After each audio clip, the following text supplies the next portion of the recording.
Consistency is the precursor to success.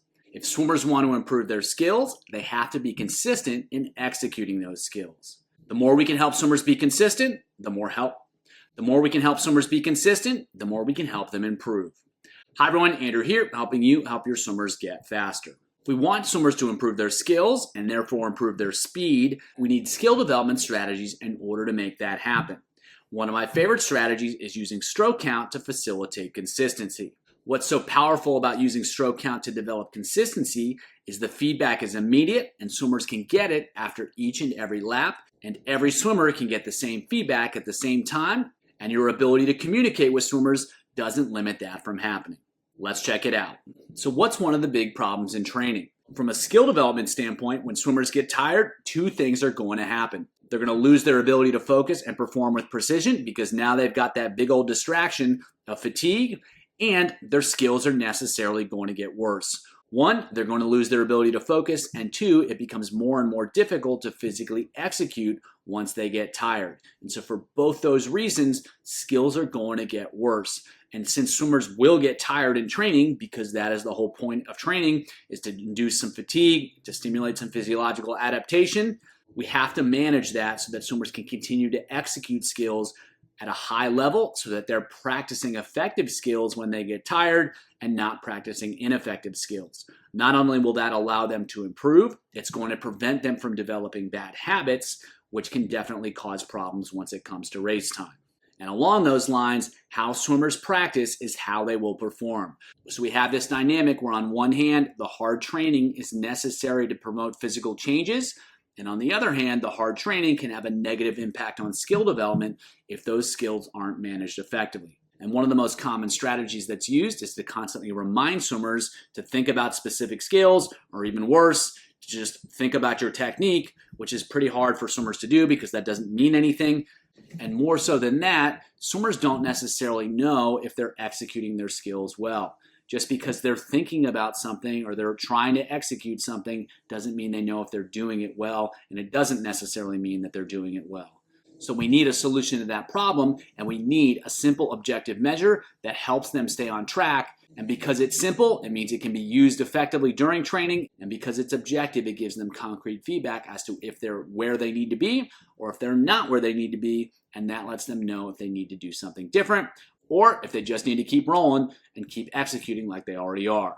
So how do I like to solve this problem? Stroke counts. And more importantly, what you're asking for is consistency. You want the stroke counts to remain relatively constant within a set. And so if the stroke counts stay the same from the beginning to the end, it's pretty likely that they've maintained their efficiency, they've maintained their overall skills. But on the other hand, if they've added 5 strokes over the course of the set, you can be pretty sure that something bad has happened from a technical standpoint. You might not know what it is, but you know that something has changed. And that provides really good feedback to the swimmer and to you that something needs to be better. What's valuable about the stroke count is it provides objective information. You can't argue, the swimmer can't argue. 10 is 10, 15 is 15. Whatever the numbers are, they are what they are, and that informs what needs to be done about it. The other benefit is that the feedback is instant. As soon as the lap is over, the swimmer knows, you know, how many strokes they took, and that allows for change to happen on the next repetition or even the next lap within the same repetition. And that allows the feedback loop to be really tight, so swimmers learn if something is off right away, and then they can start to do something about that right away as well. And so when we're talking about consistency, we're looking for consistency within repetitions and across repetitions. So if they go 10 100s, in the 100, the last lap isn't 3 strokes more than the first lap.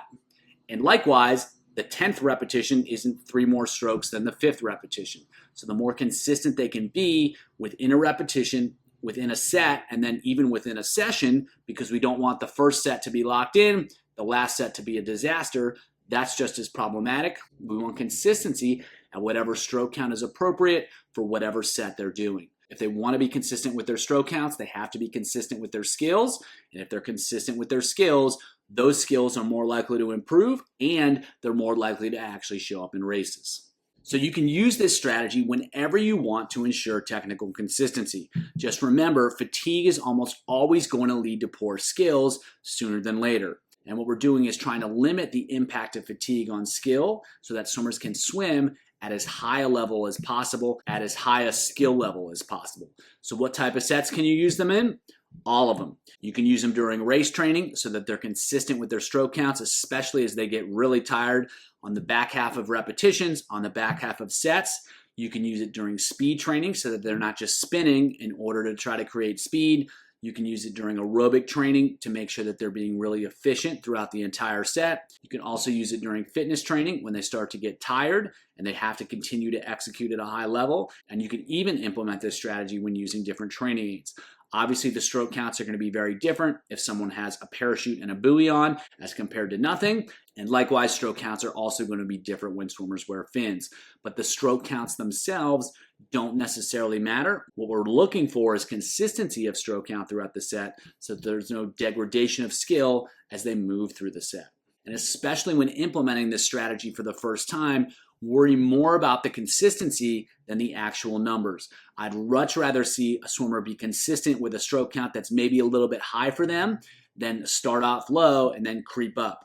Once they're consistent, you can always drop down the stroke counts later, but establishing the habit of consistency and the willingness to work through things once things get a little bit rough, that is what we're ultimately trying to develop so that swimmers know and understand that they have to stay focused when they get tired and they have to continue to execute when they get tired. And by putting objective numbers on it, they begin to understand what is actually required and they begin to learn how to make it happen.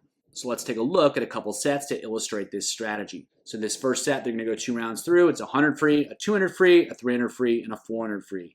They have to go the same stroke count each 25, and then as the distance goes up, they have to match the stroke count and hold that stroke count through the longer distance. And so as the distance goes up, it can be more and more difficult to maintain that stroke count. And so what we're going for here is establishing the habit of consistency. The end of the 400 should be the same as the beginning of the 100. And then to increase the challenge on the second round, you can ask them to take one less stroke the whole way, or you can use the same stroke count and ask them to go slightly faster. So in both cases, the consistency challenge is going to be a little bit higher, but more than anything, we're looking to establish consistency, and then in the future, we can build off that. Next set is a little bit more of a fitness set with a little bit more intensity to it. So they're going to go 12 25s. They're going to hold the same stroke count each 25 of butterfly. Choose an interval that gives them about 20 seconds rest. And then they're going to go a 75 butterfly. They got to go the same stroke count each 25. So what we're looking for as they start to fatigue from the butterfly, can they be consistent with their stroke count? And then each round we're going to drop that interval, but we're also going to drop the number of repetitions, but they still have to go the same stroke count. And that 75, again, the stroke count stays the same, but they're going to try to go faster. They're going to put a little bit more effort into it. And so what we're looking for is we're starting to build consistency of skill here with the fly. And we're cranking down the interval as we go so that they're under more pressure. So it's more difficult to continue to execute those skills at a really high level. This set is, again, the same strategy, the same concept, but in a different context. Here we're going to go 450s breaststroke with dolphin kick and a parachute. So we're working the upper body, but we've got the resistance, and they've got to go the same stroke count each lap. And so as they start to fatigue muscularly, they have to maintain their skills. They have to continue to hold water, and that's going to be driven by the need to maintain the same stroke count throughout. And so the next set of 450s are the same. As their legs get tired, working against the resistance of the parachute, they can't cheat it. They have to be really good with their skills in order to keep the same kick count each lap. And as we go through the rounds, we're going to drop the interval, so they're not going to be able to recover as well in between the 50s. And that's going to further increase the challenge. They're going to have more fatigue. They're going to have more muscular fatigue, and they have to continue to execute at a really high skill level. And as soon as those skills start to fall apart, that's going to be reflected in the stroke count or the kick count. And then immediately swimmers and you will know that something is off, something needs to improve, something needs to be refocused on. And that is what's so powerful about this strategy, is it immediately gets swimmers focused on changing what they're doing, trying to solve problems in order to get back on track.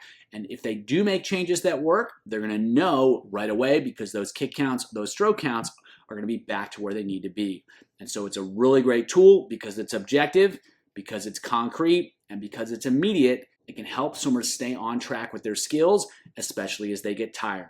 If you want to learn more about a stroke count strategy to create more length at speed, check out the video below.